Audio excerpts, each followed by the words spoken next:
მოგესალმებით ვიფოს ტელემაყურებლებო, მე ვარ შალვა რამიშვილი, ჩემი წამყვანი, ჩემი გადაცემის წამყვანი არის მამუ გალბონტი, ხოლო თან წამყვანი მამუ კარიში და ჩვენ უყურებთ, ჩვენ ვაკეთებთ და თქვენ უყურებთ გადაცემას სუბიექტური აზრი. გამარჯობათ ბატონებო, როგორ გძანდებით? კაცრის სახე გაქვს რაღაც რა შეასრულა. ეს სამი კაცი როზე სამ სტუდიაში არ მომწონს. არა, უკაცრავად გოგონაზე საგერაგდა. გოგონა არ ჩანს. მაყურებელი მამაკაც. მე ხალე გამოგვერია. სხვათა შორის სტატისტიკურად მაესტროს და ტელეგადაცემებს ზოგადად ქალები უფრო უყურებენ ვიდრე კაცები. დათვლილია იქ. აი, კარგია, კაცებიც იმან დათვალა რა ქვია. მიშას აკაშუს რა 77%-ს უწევს. არ ვენდო თამაში მაინც არ ვენდო. მამ გალბონტი გაგვაცნობს დღეს მიმდინარე ეს ყოველთვის ყველა საინტერესოა ის რაც მედიის თავს ხდება დღესაც დატვირთულია დღე ასეთი ამბებით ერთი ძალიან ისეთი ამაზენი ამბავია თუმცა უდანაშაულობის პრეზუმპციიდან გამომდინარე ამ თემას ჯერ ჩვენ ისე ვერ გავშლით მაგრამ მე ჯერ ვიპარება სოფო ნიკოლაიშვილთან დაკავშირებით მე ჯერ ვიპარება რომ საქართველოს ჟურნალისტებს, იმ ადამიანებს, ვინც ყოველთვის იბრძოდა ჟურნალისტიკისთვის, მედიისთვის, კიდევ ერთხელ მოუწევს გაერთიანება და სერიოზული აქციების მოწყობა. აგრეთვე მიმართვა, კი ადვოკატი სოფო ნიკოლაიშვილის გახდა ახალი ფაქტები ცნობილი. მამუკა ნოზაძე. თუმცა მანამდე გუშინ ჩვენ ყველა ვნახეთ პიროვნება ყოფილი პოლიციელი, რომელიც ნადირობიდან ბრუნდებოდა, შემთხვევით გაისროლა, გაუვარდა სანადირო თოფი და შემთხვევით გაარტყა ჟურნალისტის ფანჯარას და ეს პიროვნება თუ ნახეთ, არც ბოლომდე ადეკვატურიც არ იყო, მე მგონი, ანუ ნადირობიდან ბრუნდებოდიო, სხვაგან იყო, გადმოიღო შუა ქალაქში თოფი. შევამოწმე. მანქანაში დაუწყო შემოწმება, გაისროლა და გაარტყა ჟურნალისტის სახლს და ეს ყველაფერი მოხდა სრულიად შემთხვევით. მაგრამ დაკავებულია ის. ხო, ну დაკავებულია, იმიტომ რომ იქ ეთყობა ისეთი, ანუ ეს შეიძლება დავალება არ იყო მასზე მიცემული, ხა მე ვერ დავიწყებ ხა ვერსიებს. შეიძლება მართლაც ესე იყო, როგორც წყვება არც ეს არ არის გამოსარიცხი, მაგრამ პოლიციელები რო თავს დაუსჯელად ბრძნობენ და შეუძლიათ შუა ქალაქში თოფები ამოწმონ და ისროლონ. შენ გააქვს ანადირო თოფი? არა. არ ნადირობ, არ გიყვარს ნადირო. აი, იარაღი უნდა გქონდეს წესი, შეგიძლია იარაღი. იარაღის დარება შეუძლია. ხო, როგორც პარლამენტარს, როგორც ყოფილ პარლამენტის წევრს.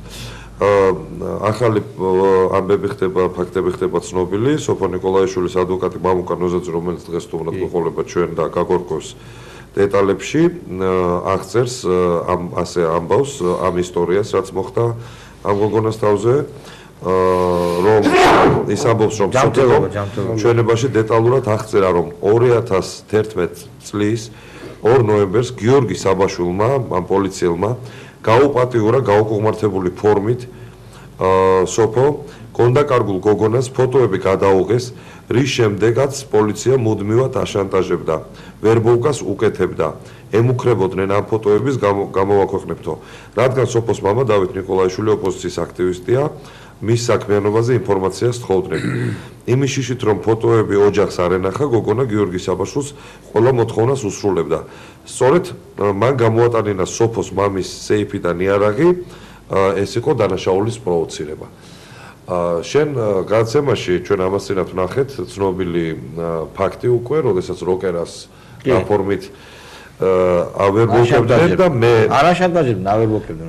ეხლა ვერ ვიტყვი დასაბუთებით, მაგრამ მე არ გამოურიცხავ, რომ ეს ვერსია იყოს მართალი, რომ ამ გოგონას მართლაც ესე მოექცა პოლიცია, იმიტომ რომ პოლიცია როგორც იქცევა ჩვენ ამის უამრავი ფაქტი გვაქვს.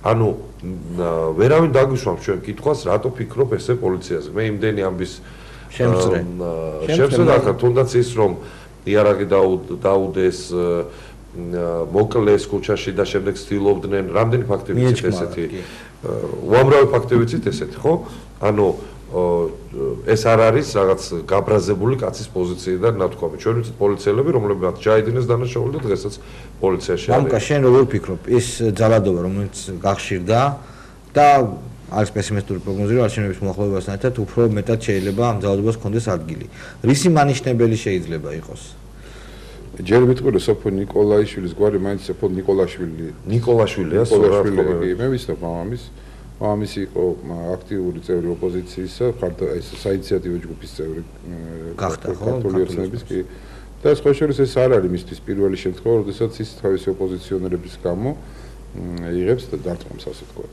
იმიტომ ესეთი არის ხომ, რა ზოგიერთ რაიონში არის, რომ ოპოზიციონერია მუდმივად ოპოზიციონერი, ესეთი ტიპის არის ეს დავით ნიკოლაშვილი. ამიტომ მე არ გამიგვირდება, რომ ის მიმართ ყოფილიყო პრევენციული ღონისძიებები გატარებული აი შვილის, ასე ვთქვათ, მიმართ იმისთვის, რომ ამაზე ემოქმედოთ. ეს არ გამიგვირდება. რაც შეეხება პოლიციის გააქტიურებას, ამას ორი მხარე აქვს ეხლა არჩევნების წინა პერიოდში.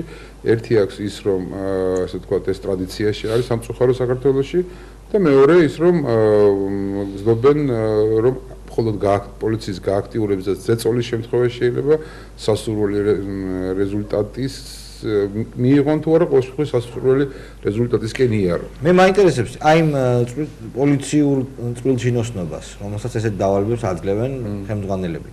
მათ არ აქვს განცდა, რომ ერთჩვენიერ დღეს ეს შეიძლება ყველაფერი მიშას ხელისუფლება დამთავრდეს და მათ კონკრეტულად მათ მოეკითხება ძალიან ბევრი. მაღალჩინოსნებს აქვთ და ვინც აი ესეთი ტიპის საქმიანობით არის დაკავებული წყვილთაობა, ისინი ასე ვთქვათ, ხშირ შემთხვევაში საკუთარ თავს გამოსავალსაც არ უტოვებენ. ასრულებენ ბრძანებას, მაგრამ არიან ადამიანები წყვილთაობაში, რომელიც ამ საქმეს არ აკეთებენ და ცდილობენ, რომ თავისი კანონიერი მოვალეობა შეასრულონ. ამ ტიპის ადამიანებს აქვთ, ასე ვთქვათ, მიდიან ესენი ესეთი ნაბიჯია უკვე განწირული ადამიანების. ეს იგრძნობა ხოლმე მათ საუბარშიც, მათ ქმედებაშიც, მათ ყვირილშიც, ასე ვთქვათ, სუფრაზე რასაც ამბობენ თქვენ იცით ხო, ძალიან კარგად. და თავდაგრძელო თავარი არის მიშა მაგარია, ეს არის ძირითადი თემა. ამას ვიცხრობ რომ ხომ აღიყვირებს, ვითომ რომ მაგარია. ანუ საკუთარ თავს არ წუნებენ რომ მიშა მაგარია. გარდა ამისა, არსებობს ინტერნეტში უკვე უამრავი ფოტო ფაქტი, თუნდაც იმ დარბევების, როდესაც აქცეულს ცემენ, თქვათ, ახლო მანძილიდან ესვრიან და პოლიციელების სახეების დაფიქსირებულია და რა ვიცი, მე ჭუმაქ რომ ყველა მათ ადრე თუ გვერ მოეკითხებათ ის წოდები, რაც მათ არ ჩადებია. ბუნებრივია, იმიტომ რომ სხვა შორის უნდა გითხრას, რომ პოლიციელებშიც არ არის ერთგვაროვანი მდგომარეობა, ისევე მეორე არიან ადამიანები, რომელსაც აქვთ უბრალოდ აი ნერვული, სტრესული მდგომარეობა აქვს, იმიტომ რომ მუდმივად იძულებული არის ან პოლიტიკურ დაკვეთა აკეთებს. ხო, შეასრულონ, მაგრამ მეორეს მხრივ მაინც შემოდანის განწყობა აქვს, იმიტომ რომ იქაც არავინ არ არის დაცული, მუდმივად ეთოდი. ანუ პოლიცია არ არის მონოლითური, ეს ძალოვანი სტრუქტურა, ეს პოლიცია არ არის რაღაც მონოლითური რაზმი, რომელიც ანუ მერავიშვილის გარშემოა დარაზმული. ნებისმიერ მონოლითში არსებობს ზარი, გასაგურველი უჭიროთ. გარდა ამისა, უნდა ითქვას, რომ მართლა შექმნა ვანომერებიშვილმა ესე ძლიერი სისტემა, რომელიც მეტნაკლები, ესე ვთქვათ, მეტნაკლების სარგებლით, მეტნაკლები ეფექტურობით მუშაობს, მაგრამ ნებისმიერ მონოლითს ბზარი აქვს. იმ შემთხვევაში, თუ ამ ბზარში სწორედ ჩაარჩვეს სული, ყველაფერი შეიძლება საბოლოო ჯამში მოხდეს. აქვე ძალიან საინტერესო, უაღრესად საინტერესო ინფორმაცია გურჯაანის რაიონულმა პროკურატურამ, უკვე პროკურატურა ჩაერთო საქმეში, სოფიკო ნიკოლაშვილის საქმეს გრიფით საიდუმლო დაადო. ეს ინფორმაცია კახეთის საინფორმაციო ცენტრს სოფიკო ნიკოლაშვილის ადვოკატმა მაგული ყოლაძემ დაუდასტურა. ანუ ერთი შეხედვით სასიყვარულო რომანს, როგორც ამათი ვერსიიდან არის გაჟღერებული, პოლიციის ვერსიიდან არის გაჟღერებული, მისი ვერსია არის ესეთი, რომ ამ გოგონას უყვარდა ეს პოლიციელი და მას არ მოჰყავდა ის ცოლა და ამიტომ ვითომ და ამიტომ ესროლა სოფომ ამ პოლიციელს. აი ერთი შეხედვით ეს უბრალო საქმე უცბად გრიფით საიდუმლო ხდება, ჩვენ უკვე ვიცით გრიფით საიდუმლო რას ნიშნავს ფოტორეპორტიორების შემთხვევაში, როდესაც ადვოკატები ვერაფერს ვერ ამბობდნენ. იმიტომ რომ თუ იტყოდნენ, მათ ემუქრებოდა ცეცხლის ამოთვლის პასუხისმგებლობა. ეხლა ერთი შეხედვით ამ საქმეს, უბრალო საქმეს, მათი ვერსიით, რატომღაც ედება გრიფით საიდუმლო. რატო? სახელმწიფო საიდუმლოებასთან გვაქვს საქმე. შეიძლება გოგონას აი აღიარება ძალიან მძიმე ფაქტებთან დაკავშირებით გულისხმობს, რომ რატო საიდუმლოა, სახელმწიფო საიდუმლოა, რომ თქვა სიტყვაზე პოლიციელმა შეიძლება გაუპატიუროს გოგონა, ეს სახელმწიფო საიდუმლოებაა? ხო, არის ხა იწვიან აუცილებლად და გაგაჩუმებენ მამუკა იმით, რომ ეს არის პიკანტური ან დელიკატური თემა, რომელიც ამ გოგონას თავმოყარეობაზე, ესე ვთქვათ, მაგრამ სასამართლო პროცესში უნდა დაეხმარებიან ადვოკატები. ხო, მესმის კი ვიცი. და თვითონ დაგარალებული. ხო, და მაშინ რატო უნდა იყოს გრიფით საიდუმლო? მით უმეტეს მთავარი აღიარება მოხდა, მთავარი ბრალდები გოგონამ თქვა. ანუ ბრალდებული თვითონ ითხოვს ამ ფაქტს. მესმის არა, ამბობ იმათ არგუმენტი, რომ ისინი თქვია, რომ თქვენ ადვოკატები არიან, ესე იგი, საქმოსანი ხალხი, ადვოკატები უნდათ უბრალოდ რომ ეს გახმაურებული იყოს და ჩვენ მინდა გოგონას ფსიქიკას გაუქმოთ. ანუ ერთ რამეს დავამატებ მე, რომ აი ამ ორი ფაქტის შეჯერება ამ გოგონას ჩვენება, სადაც ის ადებს ხელს ამ პოლიციელს, რომ მან გაუპატიურა და შემდეგ აშანტაჟებდა და შემდეგ ეს გრიფით საიდუმლოს გაჩენა საქმეში აღმიჯრავს დიდ ეჭვებს, რომ ეს გოგონა არ იტყუება და ამბობს 100%-იან მართალს. ალბათ. შემდეგ რა ხდება? და ვფიქრობ, რომ ჟურნალისტებმა ამაზე ხმოვნა მოიღონ და როგორც ადრე დაიცვეს სხვა ჟურნალისტების, დავიცავით ყველამ ერთად სხვა ჟურნალისტების უფლებები, ასე უნდა დავიცვათ ამ გოგონას უფლებები, პირიქით გაათმაგებული და გაასმაგებული ძალით. არ უნდა მივცეთ, როგორც გვაცა ყופარაძე ხო? ტყუილად აღურყუტეს ამდენი ხანი ციხეში, არ უნდა მივცეთ კიდევ ერთი ადამიანი გააუბედურონ. კი, ერთი რამ ხდება და არ ვიცი, მე მინდა საზოგადოებასაც უთხრა ჟურნალისტებს, ხშირად საყურდური გვესმის ხოლმე იმის თაობაზე, რომ ხდება უამრავი ფაქტი, არა ესეთი კრიმინალური მანდამაინც. აი ხა მაგალითად კანონებთან დაკავშირებით, რომელიც არის აი იმდენად წარმოუდგენელი და იმდენად დისკრიმინაციული საზოგადოების მიმართ. ხშირ შემთხვევაში აი ასეთი რამ გააკეთეს და თქვენ ხმას რატო არ იღებთ, ხო? გვიჩვენებიან ჩვენს და თქვენს ჟურნალისტებს. და მე ასეთი პასუხი მაქვს ხოლმე. უბრალოდ იმდენია ესეთი ფაქტი, რომ ყველაზე რეაგირებას შეუძლებელი. ობიექტური მიზეზების გამო ვერ ახერხებს. და ამაზეც არის გათვლილიც, რომ რეაგირება ვეღარ მოახერხო. ისეთი თანმიმდევრობით არის. რაღაც შესაბამისად შეიძლება ყველაფერიც გათვლილია. ისეთი თანმიმდევრობით ხდება, ისეთი ინტენსიურობით ხდება, ისეთი მოულოდნელობით ხდება, რომ ვერ სასწრებ რეაგირებას და ჩაივლის ეს ამბავის კანონი მიღებულია უკვე, ის ვიღაცა უკვე დაჭერილია, შენ რეაგირებასაც ვერ ასწრებ. ну, არ ვიცი, თქო, სხვა ტიპის საზოგადოებაში რო ცხოვრობთ უფრო. თუმცა მე დიდი იმედი მაქვს, რომ დასავლეთის შემოტრიალების შემდეგ რაღაცნაირად შემოტრიალება ხდება ძალიან რადიკალური ნათქვამია. დასავლეთის პოზიციის გამკაცრების შემდეგ მიშა შეეცდება, რომ ძალიან მკვეთრი ნაბიჯები, მკვეთრი აგრესიული ნაბიჯები არ გადადგეს. მარტო მიშაში არ არის. და ნუ თქვენ ეს მანქანა რა. აი ეს მანქანა შეეცდება, კი, შეეცდება, მაგრამ არ გამოუვა. იმიტომ რომ ეს უკვე დაკოქილია. ხო, დაკოქილია მის ცხოვრების წესია. არ გამოუვა ეს ამბავი და ეს არის ზუსტად ეს არის modus vivendi მათ. არა, იგივე ხა თქვათ, იგივე აი პოლიციის რეფორმაზე რო საუბრობენ, ჩვენ კარგად ვიცით, პოლიციელმა ორი ბიჭი რომ მოკლა ასევე კახეთში. გამოვარდა მოედანზე. და აკავეს ის. ეხლა ბოლო დღეები, აი ბოლო ორ დღეში რაც მოხდა ეს ამბავი, ეს საშინელება თუ დადასტურდა, ეს რა პოლიციელებზე საუბარდა რეფორმაზე ეს ალგეთემა და მეორე ის თემა კიდევ ერთხელ ვამბობ რა, რომ ქუჩაში მომავალ ზადირობიდან შეზარხოშებულ პოლიციელს გაუვარდა თოფი და შემთხვევით გაარტყა ჟურნალისტის აი მას რა ქვია ფანჯარას. ეს ყველაფერი ძალიან ცუდად უბრუნდება არჩევნების წინ. ხო, მარტო ეს ფაქტები არის, სხვასაც გეტყვით. მე ახლა ბევრია ესეთი ფაქტები და პოლიციელების დანაშაულზე არა. უკვე როგორი მდგომარეობა ისე გიო კახეთზე გეუბნებით, რომ ესე იგი პოლიციელს უჭერენ ბიძაშვილს. ათესავს ძმას, არის ეგეთი შემთხვევა. სტალინმა რო ჟუკოვს ცოლი დაუჭირა. და აი ესეთი და თან ხანდახან რასაკურველი ყოველთვის მოთხრობილი ბრალდებით. აი ესეთი თითიდან გამოწვეული. ჩვენ ვიცით ეს იწევს ჩიგნის საოცარ გაღიზიანებას, იმიტომ რომ იმ ადამიანმა იცის რომ ისი ნათესავი დამუშავება. ყოფილ პოლიციელებსაც ერჩიან, ჩვენ ვიცით ქართუს ფონდი ქართუს ხელმძღვანელის სიმამრი დაჭერილია კახეთის პოლიციის უფროსი ყოფილი. კი და ასევე აბსურდული ბრალდებით იარაღის ყოფილი პოლიციელები ხომ მათი ესე იგი ნადირობის ვინც არ მოისურვა ისე ჩუმად თანამშრომლობა ყველა მათი ნადირობის ობიექტი გახდა. კი ბატონო. და აქედან გამომდინარე ეს ვიცით ეს ფაქტი ეს კახეთში ვეტერანები გინდა პოლიციის გინდა ჯარის, მაგრამ ხო ნამდვილად ამ შემთხვევაში პოლიციაზე ვლაპარაკობ. ესენი ხო აბსოლუტურად უუფლებო ხალხად იქცენ უცებ. ხო. შეიძლება ზოგიერთ მათგან დაიმსახურა, მაგრამ ეს არის ასე ვთქვათ ჯგუფი ადამიანებისა, რომელიც თავის ასაკის მიუხედავად გახდა უსასო, იმიტომ რომ და თავის დამსახურების მიუხედავად ზოგიერთ შემთხვევაში მართლა იყო დამსახურებული ადამიანი. უნებრივია. კრიმინალი იმ დროსაც ხდებოდა და ისინი ებრძოდნენ ეს ადამიანები, აი ყველაფერი გაკეთდა ამისთვის. მარტო ბათო საღინაძე საქმე რა დღეს. სახელმწიფო სამხელაფო უჯდება მის მანჩადანილი. ბათო საღინაძე ციხეშია ახლა, ხო? არა, ბათო საღინაძე მეგონი აღარ არის ციხეში, თორე მეგონი აღარ არის ციხეში. ხო, მაგრამ მისი საქმე მე ვიცი და ძალიან დიდი უსამართლობა იყო. გასაგებია. კასკადი უსამართლობებების ჩადენილი მის წინააღმდეგ. რაღაცა გამოდის რომ ხა იმის არაგონოს ჩვენ საერთოდ თემა მოიტანა პოლიციელებშიც არის ბევრი უამრავი ნორმალური ადამიანი. ვაშკაცი ხალხიც არის, ახლა ბოლოს და ბოლოს უნდა გავიზრდა 2008 წელს მათაც ქართულ თავდაცვასთან ერთად ვაშკაცესაც იომეს რაც შეელოთ, რა ტიპის ბრძანებაც ჰქონდათ, ეს ბრძანება შეასრულეს, იმ მუხროვანთან ბრძოლის მაგალითად ეპიზოდი, სპეცნაზ გულისხმობ იმისი მაგრამ ესე იგი ასეთი ტიპებიც არიან როგორც ეს არის და აი ეს ტიპები ეხლა უფრო დაუჯილად გრძნობენ თავს.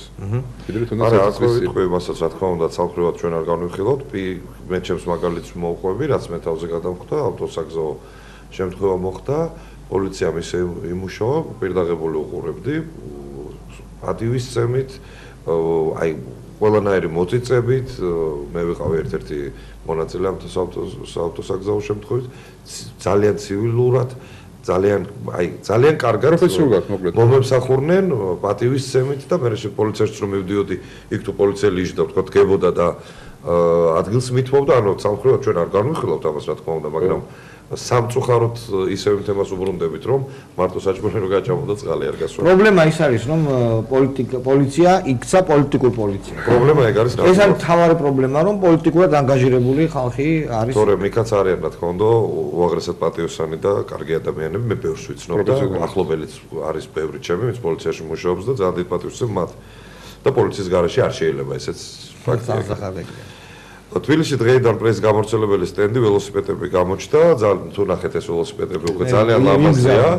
ხო, ძალიან კარგია, ძალიან ლამაზია და მე მინდა მოსახლეობას მოუწოდო, რომ გაზეთს თუ ადრე, თქვა სისტემატურად არ ყიდულობდით, სისტემატურად დავიწყოთ, ვისაც გვაქვს საშუალება გაზეთის შეძენა და ამით ოღონდ იმ გაზეთების, რა თქმა უნდა, რომელიც არის ობიექტური და თავისუფალი. და ამით ძალიან დიდ მხარდაჭერას გავუკეთებთ ჩვენ მედიას.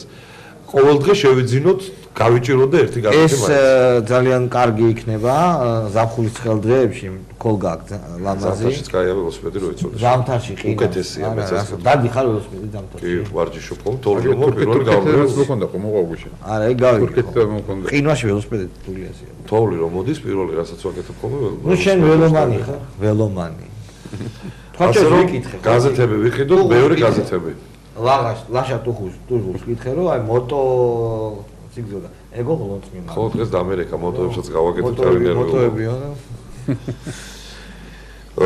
ბობოქრობს ლეიბორისტული პარტია ჩვენ გვიტევს ისე ჩვენ არა ბიძინა ივანიშვილს ძალიან ასე ვთქვათ ისეთი სიტყვები მაგარი რაღაცა თქვა კი დღეს დავიკითხებდი ლეიბორისტების განცხადებით ხელისუფლების გადასარჩენად და ოპოზიციის გასანადგურებლად ამერიკის შეერთებული შტატებიდან სპეცსამსახურება ბიძინა ივანიშვილი მოავლინეს და შემდეგ მოყოლებულია მთელი რა დაემართა მამუკას მინდა ვკითხო შალონ ათლაშვილს რა დაემართა რამ გააგიჟეს ну მე შტაბეჭდილებამ შეგვრო რომ ალბათ გზნობს რომ ასე ესე ვთქვათ პოლიტიკური კონიუნქტურა ემდენად შეცვლილი რომ ტრადიციული ადგილი არ აქვს ლეიბორისტებს ხო ლეიბორისტებს ყოველთვის ჰქონდათ ეს ტრადიციული ადგილი და ყავდა თავის ელექტორატი და მე ახლა რასაც უყურებ აი ახლა რეგიონებთან ურთიერთობაში მე ხო რეგიონალური პოლიტიკის ხელმძღვანელი ვარ და რასაც უყურებ უამრავი ადამიანი ლეიბორისტის მათ შორის მოდის და ასე ვთქვათ თავის სამსახურს თავაზობს ქართულ ოცნებას აქედან გამომდინარე განწყობებიც იცვლება საზოგადოებაში განწყობების იცვლება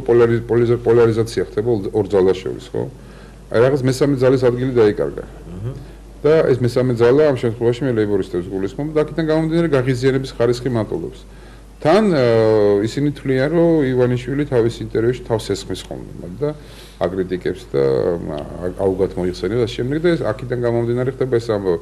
ისე რასაკვირველია ახლა მე მესმის ლეიბორისტების რომელმაც ერთის მხრივ რასაკვირველია. ამდენი ხანი იყვნენ პოლიტიკურ ასპარეზზე და ისე ოლიმპზეც კი იდგენ რამოდენიმეჯერ ეს მორიდებულ, მაგრამ მაინც ოლიმპზე. მიშა სადარი ელექტორატი ყავდათ. ხო, თავის დროს. და ახლა ნუ ეს მდგომარეობა იცვლება და აქედან გამომდინარე აღიზიანებას ამ ტიპისა და ამ ხარისხისა. არა, მე თუ ვკითხავთ კიდე ბიძინა ივანიშვილის მხარეც ამლაშებს, როდესაც ხელისუფლებასთან შეკრულს უწოდებს ლეიბორისტებს, მე ნამდვილად ისე არ ვთვლი. ჩემ მოგწალებული აზრია, ლეიბორისტები ხელისუფლებასთან არიან შეკრული. ხო, საქმე ის არის, რომ როდესაც ეს კითხვა იჩდება, პასუხი არის ასეთი, რომ ჩვენ გვაქვს უტყუარი საბუთები, რომ ხშირ შემთხვევაში ეს არის თემატური თანამშრომლობა. ესეთ აზრები თუ არა, თემატური თანამშრომლობა მას გულისხმობს, რომ კონკრეტული თემის გარშემო ხშირ შემთხვევაში ლეიბორისტების ლიდერები და ხელისუფლების ლიდერები ზოგიერთი თემის ყველაზე არა ბუნებრივია, თანხმდებიან, ესე ვთქვათ, პარალელური მოქმედებასთან დაკავშირებით. ესეთი პასუხია. მე ხარ არ შემიძლია ეს ფაქტობრივად დავადასტურო, მაგრამ მე ამას ვამბობ, რომ იმიტომ რომ ასეთი მოსაზრებები არსებობს. ვიმეორე ვერ დავადასტურებ, მაგრამ მოსაზრებები ნამდვილად არსებობს. უცნაური ბოიკოტი ავიღოთ თუნდაც პარლამენტისა, რომელიც 3 წელიწად ნახევარი გრძელდება. ამ ბოიკოტის რეჟიმში ხელფას ჩვეულებრივ იღებენ და ყველა ხო, მაგრამ ეგეც ბოიკოტის ფორმაა. შენ რატო უარყოფ რო ბოიკოტის ფორმაა? ეგ არ არის ბოიკოტი, არაც ხადებენ ბოიკოტს. ანუ ბოიკოტი არ ესწრებიან ხდომებს და არა, ისინი ამბობენ, არა, ისინი ამბობენ, არ არიან პარლამენტის წევრები, ისინი არ შევიდნენ პარლამენტში. მიხვდი? თავი პრობლემა ეს არის. ისინი მათ რომ თქვან, რომ ეს არის ბოიკოტი, ანუ ეს პარლამენტის წევრები არიან და ბოიკოტს უცხადებს, ეს სხვა თემაა. უცნაური ბოიკოტი ამიტომ თქვი. მან თქვეს რომ არ შევიდნენ. რო დავაზუსტო რო არ იყოს გასაგნახო დაიწყება ლანძღვა, ჩემი ბუნებრივია და მე ჩვეული ვარ ამას, მაგრამ დავაზუსტო მე მინდა ერთი რამ თქვა, რას გულისხმობ, როდესაც თემატურ თანამშრომლობას გულისხმობ. ჩვენ ქონდა არაერთი შემთხვევა იმისა, გადამოწმების შედეგად, როდესაც სხვადასხვა ადგილას საარჩევნო კომისიებში მყოფი ლეიბორისტები თანამშრომლობენ, ესე იგი ასე ვთქვათ, არასრულებენ თავის მოვალეობას და თანამშრომლებენ ხელისუფლების წარმომადგენლებს. ეს უკვე კონკრეტული ბრალდება. შეიძლება კონკრეტულად უპასუხო. ყველგან არა, მაგრამ სხვადასხვა იმაში. კიდევ რა ხდება? პოლიტიკურად აქტიურ პირებთან ვალდებულებები ბუღალტრებსაც და აუდიტორებსაც ექნებათ. ანუ როგორც ბანკებს აქვთ უკვე ახალი ვალდებულებები, თუ ისინი თანამშრომლობენ პოლიტიკურად აქტიურ პირებთან, უკვე ესეთი ვალდებულებები ექნებათ ბუღალტრებსაც და მან განმარტეს რა არის პოლიტიკურად აქტიური პირი. ეს საქართველოს მოქალაქეებს არ ეხება. მე წავიკითხე საქართველოს ცენტრალური ბანკის განცხადება. პოლიტიკურად აქტიურ პირად მიიჩნევა უცხო ქვეყნის საჯარო სამსახურში მყოფი მაღალი თანამდებობის მქონე პირი. საქართველოს მოქალაქეზე არ ვრცელდება. ხო, ესე გაგვისდეს. კი, გითხრეს რომ ეს ასეა, მაგრამ სოციალის ამ კანონს აქვს ესეთი დინამიური სხეული და შეიძლება ერთშენად იყოს იმას. ანუ საქართველოს მოქალაქეზე ვრცელდება და ამას ფიქრობდით ჩვენ აგრეთვე. ხო, თქვენ არ იცოდითო? ძალიან საინტერესო ინფორმაცია. როგორც იცით, ბოლოს საბანკო კანონმდებლობაში ნაცვლებები შევიდა, რამაც ძალიან დააზიანა ქართულ ბანკი. და როგორც ხელისუფლება თქვა, რომ იყო ჯერო ვითომ ეს მარტო ქართულ ბანკის, შემდეგ განმარტეს, რომ ეს ყველა ბანკს ეხებაო და ეს ბანკებს არ დააზიანებსო. და ახლა წავიკითხავ ინფორმაციას, კანონში შეტანილი ცვლილება, რომლის საფუძველზეც ბიძინა ივანიშვილის ქართულ ბანკს არაუზრუნველყოფილი სესხების ჩამოწერა მოუხდა საერთაშორისო ინვესტორების შესწავლის საგანი ხდება. საერთაშორისო ინვესტორების. ანუ ამ საკითხის გარშემო შეიძლება ძალიან დიდი სკანდალიც მოხდეს და ყველა ის ვალი, რომელიც ჩამოეწერა ქართულ ბანკს, როგორც ის 3 მილიონი დაუბრუნდა, არ არის გამორიცხული დაუბრუნდეს. ეს ცხადია, ეს კანონი ხელს უშლის საერთოდ საბანკო სისტემის ნორმალურ ფუნქციონირებას. წესით იმ ბანკებს, სხვა ბანკებს აქვს სიტყვიერი გარანტია მიცემული, რომ მათზე ეს არ გავრცელდება, მაგრამ ხო გესმის არა, სიტყვიერი გარანტია ხელისუფლების ხელში არც არაფერი არ არის. მე როგორ ვძინავ შვიდად ბანკის მფლობელებს და აქციონერებს ამ კანონის გამო არა. ხო, მაგრამ კონკრეტულად ამ კანონით ნებისმიერი ძალიან დიდი კრედიტის გაფუჭება შეიძლება. გასაკვირველია და ეს არის ესეთი სტრესულ მდგომარეობაში აყენებს ამ ბანკების მფლობელებს და ხელმძღვანელებს და სხვა შორის არ ზღამიარ წინებს. და სხვა შორის უნდა გითხრა, რომ პრინციპში ამით უჭირავთ ხელისუფლებას ხელში. წარმოიდგინე ხა. მათგან მიუხედავად იმისა, რომ კოლეგები არიან, მეგობრები არიან და ზოგ შემთხვევაში ძმებიც კი არიან. წარმოიდგინე N ბანკს, რომელიღაც N ბანკს რო აქვს იპოთეკით დატვირთული რამოდენიმე მილიონი დოლარი გაცემული. და უცებ იგებს, რომ ის იპოთეკარი, ანუ ის კლიენტი, რომელსაც ეს ესხი აიღო, ან გაკოტრდა სახელმწიფოსთან მიმართებაში და მთელი ეს უზრუნველყოფა გაქრას, ბიუჯეტში წავიდა. ეს ძალიან პრობლემატურია. თუ ვერ ჭუით არ მოიქცევია, შეიძლება წავიდეს. აი ესე უცებ. ხო. პრეზიდენტის ადმინისტრაცია მიხეილ სააკაშვილის შესაძლო გაპრემიერებასთან დაკავშირებით უცხოურ მედიაში გავრცელებულ ინფორმაციაზე კომენტარს არ აკეთებს. ხო, იმიტომ რომ არ იცის რა გააკეთოს. მე ჩემეპარება რომ პრემიერებაზე ლაპარაკი გაგრძელდეს. აბა რა იქნება მიშა შენი აზრით რა გაგაწყვეტს? აი გაგრიგოლიამ აგერ განაცხადა რომ მე მაქვს უარი ინფორმაცია იმის თავაზე რომ მაჟორიტარულად იყრის კი კლანის რაიონი. და რას უნდა ეს? რო გახდეს პარლამენტის თავმჯდომარე. რო გახდეს პარლამენტის თავმჯდომარე. აბა ერთ-ერთი რიგით პარლამენტის თავმჯდომარეს რა ძალაუფლება ექნება? სერიოზული ძალაუფლება აქვს ახალი კანონის, ახალი კონსტიტუციის მიხედვით იქ პრეზიდენტს არ აქვს ძალაუფლება, თორე პარლამენტის თავმჯდომარეს აქვს. და პრემიერ-მინისტრი. გარდა მაგისა, თვითონ სააკაშვილის ქარიზმატული ბუნებიდან გამომდინარე, ხშირ შემთხვევაში ის თვითონ ქმნის თავის თანამდებობას. სტანდარტზე ხო არის და კიდე პლუს თვითონ აძლევს გარკვეულ მაგრამ მამუკა შენ წარმოგიდგენია სააკაშვილი როგორ უძღვება მრავალსაათიან სტომებს ზის და ჩაკუჩს იქნებს თუ დასვავს მე მინახია სააკაშვილი როგორ არ უძღვებოდა ხო ამაში ესა არც უმრავლესობის სტომასაც კი ხო და არც ერთ თვალს არ არ მის ბუნებაში არ არის ასე. ხო, ვერ წაიყვანს. არა, რატომ იქნებიან ვიცე-სპიკერები და მიშა მაჭავარია.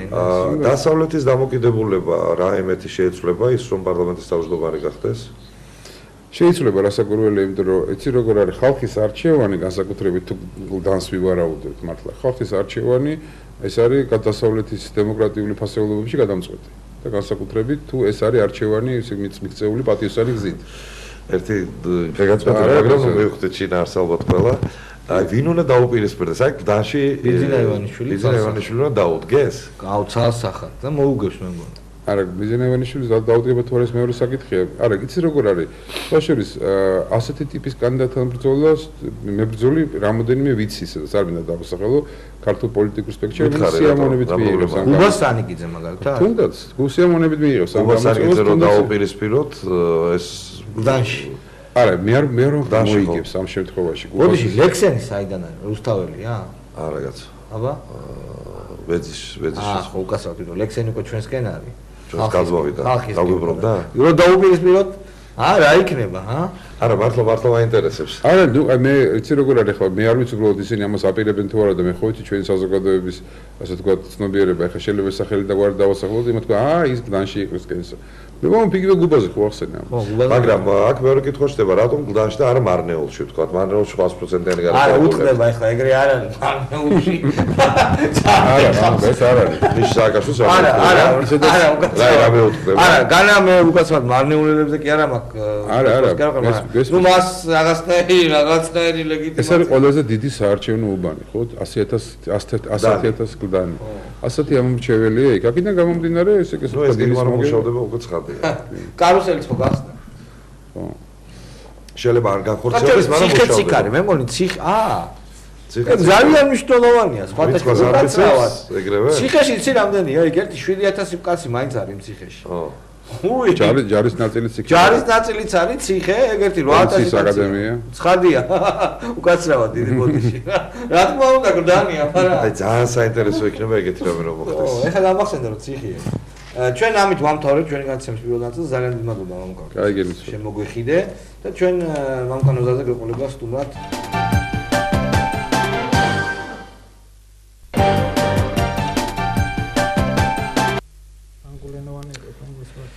ჩვენ ბრუნდებით მამუკა ნოზაძე არის ადვოკატი ჩვენი განაცემის სტუმარი მამუკას ვიცნობ გამახსენდა ახლა მე და მამუკა ნაჟდომები ნაციხარი ვართ ტიპები ვართ და მთელს ციხეს ჰქონდა მამუკა ნოზაძის იმედი პატიმრებს რომელსაც ჰქონდა პრობლემა იქ გასავლეთით გზებს კი არა ის უშუალოდ ადმინისტრაციას მართლა ოღონდ ჭირის დღესავით ეძღებოდა ამის დანახვა ციხის უფროს და ნაწილს მეც ვზივარ უკვე თქვენთან ერთად კარგი ჩვენ საუბრობთ იმაზე იმ სამწუხაროდ კი არა, საზარად ფაქტზე, რომელიც მოხდა კახეთში. ჯერ დავიწყოთ იმით, რას ნიშნავს გრიფით საიდუმლო, რომელიც არა, მე რა მინდა ვთქო, რომ ჯობია მიმდევრობით მოვყვეთ, რომ მაყურებელი კარგად გაერკვას, რა მოხდა, როგორ დაიწყო, როგორ განვითარდა და ბოლოს რატომ გრიფით საიდუმლო.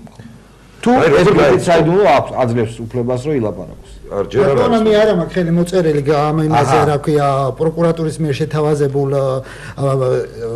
ხელწერილზე რომ მე არ გავახმაურო ეს დოკუმენტაცია და ასე შემდეგ და მე მაქვს ამის შესაძლებლობა სამწუხაროდ მეორე ადვოკატმა ამ პროკურატურის ნებას დაყვა და მოაწერა ხელი მიუხედავად იმისა რომ სოფიკო ნიკოლაშვილის მშობლებმა მას მოუწოდეს რომ არ წასულიყო ამ მოთხოვნაზე ეს არის ადვოკატზე დამოკიდებული თუ ის ვალდებულებას არ იღებს იმისას თაობაზე რომ ის ინფორმაციას არ გაამჟღავნოს შესაბამისად პროკურატურა ვერანაირ სისხლის სამართლებრივ პასუხს არ დაუშვეს საქმეზე. უბრალოდ მოაშორებს საქმიდან, მაგრამ ის რომ მას ადვოკატად არ შევიდეს ციხეზე ან სხვა რაიმე დაცვითი მექანიზმი განახორციელოს, ეს არ ეშლება. შევახსენებთ იმ ფაქტს, მაგალითად ეკა ბესელიამ არ ფოტორეპორტიორების საქმეში არ მოაწერა ხელი და უბრალოდ იქ გაუკეთა პროკურატურამ ზეწოლა თვითონ ფოტორეპორტიორებს და აცილება გაუყენა. ამ შემთხვევაშიც კონკრეტულად თუ ეს იქნება, ამ შემთხვევაში მოხდება მხოლოდ და მხოლოდ ჩემი საქმიდან ჩამოშორება. სხვა მეტი მოტივი რა აქვს? მოტივი რა აქვს? ეხლა მე მოგახსენებ ჩემ მოსაზრებას, რაც ლოგიკური არის. ეს თავიდანვე გაჟღერდა გრიფით საიდუმლო ედება იმ შემთხვევაში, როდესაც შეეხება საქმე სახელმწიფო საიდუმლოებას, ან საფრთხე ემუქრება ქვეყნის ტერიტორიულ უსაფრთხოებასა და უშიშროებასთან არის დაკავშირებული, ან თქვათ არსებობს რაღაცა ეპიდემიის გავრცელების რაღაცა წყარო და ასე შემდეგ. ამ კონკრეტულ შემთხვევაში ასეთი ის არ არსებობს. თვითონ არაფერს არ არსებობს, კანონმდებლობით მათ აქვს სუბიექტური თავად შეხედულების მიხედვით, როდესაც ამათ ინტერესი არის, როდესაც ხელისუფლების ინტერესი არის, ნებისმიერი საკითხის გასაიდუმლოება შეუძლიათ და დაადონ გრიფით საიდუმლო, რომ საზოგადოება არ იხილოს. ვალდებულები არ არიან არგუმენტი თქვენ? არა, მას შეუძლია შეიტანოს გაასაჩიროს ეს პროკურატურა და ვინმე გასაჩივრება კი შემიძლია და საბოლოო ჯამში ხა ჩვენ ამ სასამართლოში ვერ მივახცევთ ჩვენ, იმიტომ რომ მოგეხსენებათ ნოტარიულად ამოწმებენ სასამართლოში შენ თუ გაასაჩივრებ, მათ არგუმენტი უნდა თქვან. რა თქმა უნდა არგუმენტი აი მაგას მაინც გავიგებ. ამ არგუმენტს გავიგებ, მაგრამ ამ შემთხვევაში არანაირი არგუმენტი, მაგრამ არგუმენტი არის ერთი ის, რომ ეს შეეხება პოლიციის მიერ ჩადენილ დანაშაულს. ამათ არგუმენტი არ არის, საბაბი. საბაბი, არა, მაგრამ რა შუაში ეს დაიმალოს ეს საბაბი. ეგ თავისთავად. ეს არგუმენტი არის თქვენ ფიქრობთ. მე ვფიქრობ, ამას მეც ვფიქრობ, რა თქმა უნდა. რა თქმა უნდა, ეს არის ძალიან დიდი მნიშვნელობის მქონე ფაქტი, რომ დღევანდელი ხელისუფლება აპელირებას აკეთებს და აქცენტს აკეთებს იმაზე, რომ ყველაზე წარმატებული რეფორმა ეს არის პოლიციის რეფორმა, მაგრამ ევროპულმა სასამართლომ გულგრეის საქმეზე დაადგინა, რომ საქართველოს პოლიციაში მუშაობენ მკვლელები.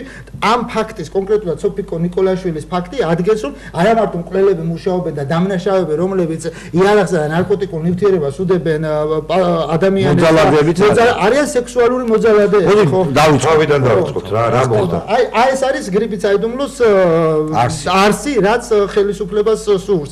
ხლა რა ხდება? მოგეხსენებათ, რომ სოფო ნიკოლაშვილის მამა არის ძალიან აქტიური ადამიანი პოლიტიკურად, მას აქვს დიდი ავტორიტეტი ამ რეგიონში. სიბაშვილი გოგიტა, რომელიც არის კახეთში ვიცე-გუბერნატორი, მან წააგო არჩევნები მაჟორიტარული არჩევნები გურჯაანის რაიონში, ამიტომ ამ ოჯახებს შორის დაპირისპირება თავიდანვე არსებობდა. გოგიტა სიბაშვილის ძმისშვილი არის კახეთის სამხარეო პოლიციის დეტექტივ გამომძიებელი, ხოლო მამა ამ ეგრეთ წოდებული დაზარალებულისა არის გურჯაანის რაიონის ამ გოგიტას მამა. გიორგის მამა. ანუ ერთი ოჯახია, მამა არის. ეს გიორგი ვინ არის? თვითონ არის კახეთის სამხარეო პოლიციის თანამშრომელი, დეტექტივ გამომძიებელი. მისი მამა არის? მამა არის გურჯაანის პოლიციის სამმართველოს უფროსის მოადგილე, ბიძა ვიცე-გუბერნატორი.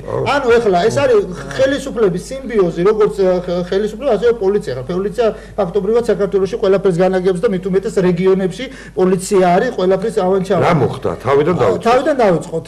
ასე იგი შევიდა ამ გოგონასთან ნდობაში ეს გიორგი სიბაშვილი, ახალგაზრდა გოგონა, თვითონაც 23 წლისა ეს ეგრეთ წოდებული დაზარალებული, გაიცნო დაუახლოვდა. შემდგომ ხდება 2 ნოემბერს სოფიკო ნიკოლაშვილის ძალადობრივი მეთოდებით გაუპატიურება და ეხლა მე დეტალებს ვერ მოვყვები, იქ ისეთი რაღაცეები არის აღწერილი. ამ ბიჭის მიერ? ამ ბიჭის მიერ, იქ არის ისეთი სამარცხვინო გარემოებები აღწერილი, რომელიც ნებისმიერ ღირსეული კაცისთვის არის დამამცირებელი და შემარცხვენელი ისეთი ფოტოებიც გადაიღოს. შემდგომ ეს გოგო, რა თქმა უნდა, ფსიქოემოციური დამოკიდებულება ასაკიდან გამომდინარე გასათვალისწინებელია, გაუპატიურების შემდგომ იგი რა თქმა უნდა ცუდად იყუდეს. ამან გადაუღო ფოტოები და დაიწყო შემდგომ ამ გიორგი სიბაშვილმა შანტაჟი ამ გოგონას. თუ ის ამ ფაქტს შესთავაზა ეგრეთ წოდებული ვერბოვკა გაუკეთა და შესთავაზა თანამშრომლობა, რაც გამოიხატება იმაში, რომ მას უნდა მიეწოდებინა ინფორმაციები. ეს გოგონა ჟურნალისტი იყო, ახორციელებდა კახეთში, ხლა არ აქვს მნიშვნელობა რომ რეგიონში და რას ახორციელებს, ჟურნალისტი იყო, მას ჰქონდა გარკვეული ინფორმაციები, საზოგადოებას ცნობდა, საზოგადოებასთან ურთიერთობა ჰქონდა და გარდა ამისა, რომ ინფორმაციები უნდა მიეწოდებინა ამ პოლიციელისთვის, გიორგი სიბაშვილს, ამის გარდა მან დაავალა, რომ მამამისის აქტიურობასთან დაკავშირებით, რომელიც ამ ეტაპზე მოიაზრება, ბიძინა ივანიშვილის მხარდაჭერია, ერთ-ერთი აქტიური, იგი წარსულში თანამდებობაზეც მუშაობდა, საკრებულოს თავმჯდომარის მოადგილე იყო და მან ბიძინა ივანიშვილის მხარდაჭერისათვის ხელმოწერები შეაგროვა საკმაოდ დიდი ოდენობია და ჩამოიტანა თბილისში და ძალიან ერთ-ერთი რა უნდა პოლიციელებს ანუ პოლიციელებს უნდა და ინფორმაცია ქონოდათ ამ საქმიანობაში, ოჯახის საქმიანობაზე, კონკრეტულად რა საქმიანობას ეწეოდა მამა, ვისთან ჰქონდა ურთიერთობა, ვინ აპირებდა ამ არ დაფუძნებულ ჯერჯერობით არ დაფუძნებულ ქართული საზოგადოებრივ მოძრაობა, ქართულ ოცნებს და შემდგომ პოლიტიკურ გაწევრიანება ვისურდა და შემდგომ პოლიტიკურ პარტიაში გასაგებია აზრდა ეს გოგოს არაფერი რეალური ამან დათანხმდა რომ არ გაემჟღავნება ეს ფოტოსურათები და დათანხმდა რომ ითანამშრომლობდა. შემდგომ ხდება რა, ნებისმიერ პოლიციელისთვის ცნობილი არის კონკრეტულად ვის ზე არის გაფორმებული იარაღი და როგორ არის გაფორმებული იარაღი. ეს სიბაშვილის ცნობილი იყო, შემდგომ უთხრა, მას გამოეტანა მამამისის იარაღი, რადგან ამ ბიჭმა ვერ მიიღო ის ინფორმაციები და ის იმედები ვერ გაამართლა, გარდა იმისა, რომ ინფორმაციები უნდა მიეწოდებინა როგორც პოლიტიკოსს, მუდმივი სექსუალური ურთიერთობაც უნდა ქონოდა.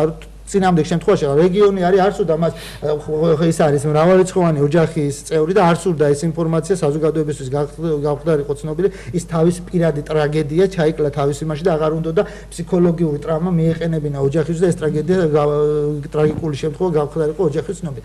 გამოტანა ეს იარაღი გაყავს ამას დიდი მნიშვნელობა გაყავს ქალაქის გარეთ სადღაც იქ დაუსახლებელ ტერიტორიაზე ეს გიორგი სიბაშვილი ისვრის რამოდენიმეჯერ ამ იარაღი და შემდგომ ეს გოგონა სოფიკო ნიკოლაშვილი მიყავს პოლიციაში იმ პოლიციაში სადაც მამამისი არის პოლიციის უფროსის მოადგილე და რომელიც უშუალოდ ზედამხედველობას უწევს დეტექტივ გამომძიებლებს და აცხადებს რომ ვითომდაც სოფიკო ნიკოლაშვილს განზრახვა ქონდა მისი მოკლესა. ახლა ჩვენებები გამოქვეყნდა იმ გრიფით საიდუმლოებასთან დაკავშირებით მინდა გავამახვილო გრიფით საიდუმლოს ეხლა რომ ადებენ პირველივე დღეს სოფიკო ნიკოლაშვილის და ამ გიორგი სიბაშვილის ჩვენებები რაღაც აღიარებით ჩვენებებზეც იყო და აღიარებით ჩვენ არანაირ დანაშაული არა აქ აღიარებული, უბრალოდ ჩვენებები გამოამჟღავნა როგორც ტელეკომპანია იმედმა, ასევე იმან რა ქვია ტელეკომპანია რუსთავიორმა. ყველა დეტალი გადაღებული ეს ჩვენებები დეტალურად პროკურატურა მიაწოდა ამ საინფორმაციო საშუალებებს ეს ჩვენებები ჩვენ შეგვიძლია ამოვიღოთ ეს გაასაიდუმლოს. და ეს ისაქნეს რა ქვია უკვე თვითონვე გააჟღერეს და დღეს უკვე სურთ ამის გასაუბრად, რადგან მასობრივი ინფორმაციის საშუალებები არასამთავრობოები უკვე ფაქტია რომ რადგან დღეს აქ ვარ და ჩვენ ამ თემაზე საუბრობთ ინტერესი არსებობს საზოგადოებრივი ამ თემისა და ამიტომ მათ რეგიო არ სურს კახეთის იმას და საოლქო პროკურატურას და რა თქმა უნდა მთავარ პროკურატურას რითი ამტკიცებენ ანუ ანაბეშტები თითის იარაღზე არის არის ამ ბიჭის იარაღის გოგოსი არის ბუნებრივია იმიტომ რომ სახლიდან გაატანინა არსებობს გამოატანა არსებობს თქვენ სამართლებრივ ნიუანსებში კარგად ეკო და იცით რომ დანაშაულის პროვოკაცია სისხლის სამართლის კოდექსი დანაშაული მოწმე არსებობს ვინმე როგორც ამ ამბავს შეესწრო. არანაირი მოწმე არ არსებობს. ამ ბიჭს არ ყავს მოწმე. არანაირი მაგრამ ეხლა მე რა მაინტერესებს ამ სოფოს როგორ შეუძლია თავის სიმართლეს დამტკიცება. იმისა რომ ის გაუპატიურეს, იმისა რომ მას ფოტოები გადაუღეს, აი ამის დამტკიცება როგორ შეუძლია. ფოტოებს ჩვენ ვერ დავამტკიცებთ, რადგან ფოტოები ინახება გიორგი სიბაშვილის მიმართ და ეს ფოტოებს რა თქმა უნდა ბუნებრივია გააქრობს, ხოლო რაც შეეხება გაუპატიურებას სასამართლო სამედიცინო ექსპერტიზის დასკვნით. დანიშნულია სასამართლო სამედიცინო ექსპერტიზა. ამდენი ხანი გავიდა და დანიშნული არ ჩატარებია, გუშინ მე მოვინახულე ქალთა დაწესებულებაში სოფო ნიკოლაშვილი და არ ჩატარებია. და მე ვფიქრობ, რომ გასაიდუმლოებისა და გრიფით საიდუმლოს დადება იმითაც უნდათ, რომ მათ ძალიან კარგად იციან ამ სიბაშვილებს რა აქვს ჩადენილი და არ სურთ, რომ შემდგომ ექსპერტიზის დასკვნა. არა, მე მაინტერესებს, ექსპერტი როგორ გააკეთებს დასკვნას რაღაც პერიოდი ხო გავიდა. არა, მაგას არა, დღევანდელი სამედიცინო ის არის მიღწეული ის ტექნიკური შესაძლებლობები, რომ დგინდება ეს გაუპატიურების საკითხი ხანდაზმულობის ვადით და იმით. დგინდება? რა თქმა უნდა, დგინდება. და ეს ფესმის გასაგები, ესე იგი ეგრეთ წოდებულ დაზარალებულს არ აყავს მოწმე? არავით არ მოწმე. არ შესწრებია არავინ მოწმე? არავინ. თვითონ მანქანაში მოხდა გასროლა? მანქანაში მოხდა და ის მანქანა არ დათვალიერდა, იქ ექსპერტიზა არსებობს იმისი, როგორ მოხდა, რანაირად, ნახაზი უნდა არსებობდეს, გილძა თუ არა. არა, გარდა ამისა, თუ ამ გოგომ გაისროლა, ამ გოგოს ხელზე უნდა კონდეს დენტის კვალი, რა თქმა უნდა, დენტის კვალი უნდა კონდეს. მანქანაში არ მოხდა, უკვე გარეთ გამოვიყვანეო და გარეთ მოხდა ეს გასროლაო, მაგრამ თუ მკვლელობის მცდელობაც ქონდა აზრი, თვითონ რასაც აღწერს ეს გიორგი სიბაშვილი წინამდებობრივია მისი ჩვენება, იმიტომ რომ სოფო ნიკოლაშვილი უკან მიჯდაო ნივა ახლა ნივა ყველა მიცით როგორი მანქანა ორი კარებიანია და ასე შემდეგ თუ უკან მოჯდა სოფო ნიკოლაშვილს ქონდა თავისუფალი შესაძლებლობა და საშუალება თუ მას რაიმე განზრახვა რა თქმა უნდა მიაბჯენდა კეფაზე და გაუხრიტავდა შუბს თუ ასეთი განზრახვა ექნებოდა მაგრამ ასეთი განზრახვა არც ქონია და ვერც ექნებოდა ელემენტარულად 20 წლის გოგონას რომელიც აქეთ იყო პოლიციის მხრიდან დაშანტაჟებული და შეშინებული ამიტომ აბსურდული არის და ხდება ახლა მნიშვნელოვანი რა არის მიიყვანეს იმ სამართლოში პოლიცია სადაც მამამისი იყო პოლიციის უფროსი მოდგა და ხდება პარალელურ რეჟიმში დაკითხვა სოფო ნიკოლაშვილისა და დაზარალებულსა გამოძიება კოორდინაცია შეერენ გამომძიებლები ბოლოს ასე ამთავრებს გიორგი სიბაშვილი თავის ჩვენებას რომ მე სექსუალური ურთიერთობა არ მქონია ამ დროს არ უსვავს გამომძიებელი კითხვას რაიმე ძალადობა რაიმე ინტერესი ხო არ აქვს მაგრამ დამნაშავის ფსიქოლოგიიდან გამომდინარე ბოლოს მაინც გაამახვილა გულზე ქუდი ხო ეწვის ახლა ვინ ეკითხებოდა თუ მკვლელობის ცდელობაში დევს ბრალს, მან უნდა მისცეს ჩვენება მკვლელობის ცდელობებზე და ან ასეთ შეკითხვაზე უნდა უპასუხო. ანუ ასეთ შეკითხვას თუ გამომძებლის ეგრე, მაგრამ ბოლოს ჩაამატა, იმიტომ რომ კოორდინირებაში იყო იმასთან. თან არ შეიძლებოდა ახალი პროცესუალური დარღვევები. მთელი 8 საათის განმავლობაში ოჯახის წევრები ეძებდნენ სოფო ნიკოლაშვილს. არ იცოდნენ ეს ანუ ადვოკატი არ ყავდა. არ ყავდა ადვოკატი, დაიკითხა ეს სოფო ნიკოლაშვილი დაიკითხა ადვოკატის დასწრების გარეშე. მას ბრალი წარედგინა განსაკუთრებით ძიმე დანაშაულში, მკვლელობის ცდელობაში და ასევე იარაღის ტარებისთვის და ადვოკატი არ ყავდა. მიუხედავად იმისა, რომ მან დაუყოვნებლივ მოითხოვა ადვოკატი თუზნო ყოფილიყო და თვითონ რომ წარმოეთხოვა საქართველოს კონსტიტუციით და ასევე ევროპული კონვენციით გარანტირებული აქვს მას დაკავებისთანავე უნდა განუმარტონ მიზეზი დაკავებისა, თუ რის გამოაკავება და ეს უნდა იყოს არა პროცესუალურ ენაზე იური, ახლა ყველა მარიცის იურიდიული ტერმინოლოგია და მისთვის გასაგებ ენაზე. არაერთი ევროპულ სასამართლოს არაერთი პრეცედენტული გადაწყვეტილება აქვს, რომ ეს უნდა იყავეს მისთვის გასაგებ ენაზე. რაშიც იგულისხმება, რომ თუ ახლა ადამიანი თავის ინტელექტი და ინტელექტუალური შესაძლებლობა გამომდინარე, ეს დანაშაული სადაც მოხდა. წესით ამ მიუხედავად იმისა, რომ პოლიციელი იყო, წაართვა თქვა, მართლა ისე მოხდა დაუშვათ როგორც ეს პოლიციელი ყვება. უნდა წაერთვა იარაღი, თქვა, ნუ წაართვა რომ აღარ ესროლა და ხო უნდა გამოეძახა პოლიცია. რა თქმა უნდა. ანუ თვითონ არ უნდა მოეკიდა ხელი და არ უნდა წაეყვანა ხო პოლიციაში. ნიკიცებაზე არ უნდა მოეკიდა ხელი, ეს გოგო ის ნიკიცება უნდა ყოფილიყო, უნდა დათვალიერებულიყო შემდგომის ადგილი, უნდა საპატრულო. ანუ ესეც დარღვევაა. რა თქმა უნდა, ესეც დარღვევაა და თანაც ეხლა ყურადღება ახლა უნდა ხო ანალიზის უნდა გავაკეთდეს რა უნდოდა ქალაქგარეთ რომ იყვებოდა პოლიციელი. 20 წლის გოგონას დაარეკილზე თქვა თუ როგორც იგი ამოშვენებაში დააურეკდა. ის არის პოლიციელი, თუ თქვა დაწუხებდა წყალ ახლა 23 წლის სამხარეო პოლიციის დეტექტივ გამომძიებას 20 წლის გოგონა აწუხებდა და ვერ იშორებდა როგორც იგი თავის შენობაში სატელეფონო ზარები თუ გაიშიფრა. სატელეფონო ზარები ვერ გაიშიფრება იმის გამო თუ რა ტექსტით საუბრობდნენ ესენი. არა, ვინ სად რეკავდა და როდის. შემოსული გასული ზარები ამჟამად არ არის ამოღებული შემოსული გასული ზარები სამწუხაროდ მნიშვნელოვანია. დაცვის მხარე დაცვის მხარეს მოსპობილი გვაქვს. გოგონას ტელეფონიდან ხო შეიძლება ამოიღოთ რა? გოგონას ტელეფონიდან არა ჩვენ არ გვაძლევს ის რა ქვია მაგთი არ გვაძლევს ანუ მაგაც ფაქტი გახდება ვინ ვის დაურეკა ხო რა თქმა უნდა შემოსული გასული არა გოგონასია ტელეფონი როგორ არ გაძლევს არ გვაძლევს რადგან გახმაურებული ის არის ჩვენ რო სასამართლოს მიმართოთ სასამართლო გეუბნება სასამართლოს იმას მიმართოთ ის დადგენამი და ეს ტელეფონი ხო ამ გოგოზია გაფორმებული არ აქვს უფლება მაგთის რო არ მოგცეთ ამ გოგოს მოთხოვნის საფუძველზე არა არანაირი უფლება ეს ხო არ არის არა ჯერჯერობით არ მოუწე მაგრამ ეს გოგონა ამბობს რომ ის ურეკავდა და თვითონაც ახლა ურეკავდა ნებაში იყო შესული ახლა ჩამოყავდა 20 წლის გოგონას იმას რა უნდა ახლა შევიდა გაიცნო ახლობრივ ურთიერთობა ჰქონდა ჩამოყალიბებული და ურეკავდა და იმაშობდა მაგრამ აი აქ არის მნიშვნელობა რა უნდა ქალაქის მოშორებით არადასახლებულ ადგილას და საზოგადოება ყველაზე მეტად ეჭვს აღძრავს კრიფით საიდუმლოს დადება ეს აღძრავს ყველაზე დიდ ეჭვს ამით კიდევ ერთი დარღვევა გააკეთა პროკურატურამ და თვითონვე შეძინეს ის ჟღერადობა ამ საქმეს პოლიტიკური ხო ყოველთვის როგორც აკეთებენ პოლიტიკური ჟღერადობა იმიტომ მალავენ ამ ფაქტს მაგრამ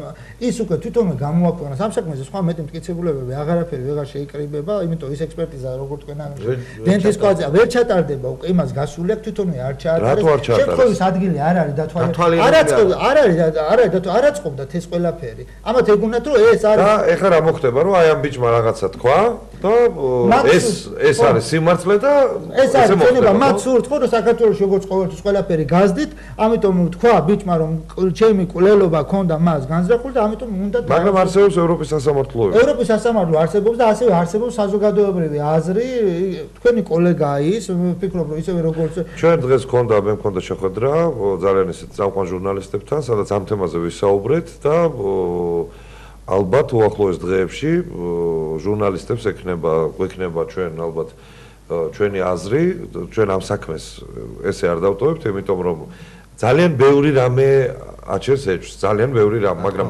ეს არ არის მარტო ჟურნალისტების საქმე საზოგადოების საქმე არის ჩვენი ოჯახის წევრი სახალხგაზრდა გოგონა სოფო არ უნდა დავტოვოთ კანონის გარეშე. თუ ის დამნაშავეა და ისაჯოს კი ბატონო, მაგრამ თუ იქ არის საეჭვო გარემოებები. ეს ყველა საეჭვო გარემოება უნდა გადაგწეს. ყველა საეჭვო გარემოება, საეჭვო თუნდაც იმას არ ქონდა გამოძიება, შეგახსენებთ გვირგვლენის საქმეზე, როდესაც იყო ეჭვმიტანილი, ვთქვათ, პოლიციელები და მაგაჩინოზე ევროპულმა სასამართლომ დაადგინა, რომ არ შეიძლება პოლიციას გამოეძებინა.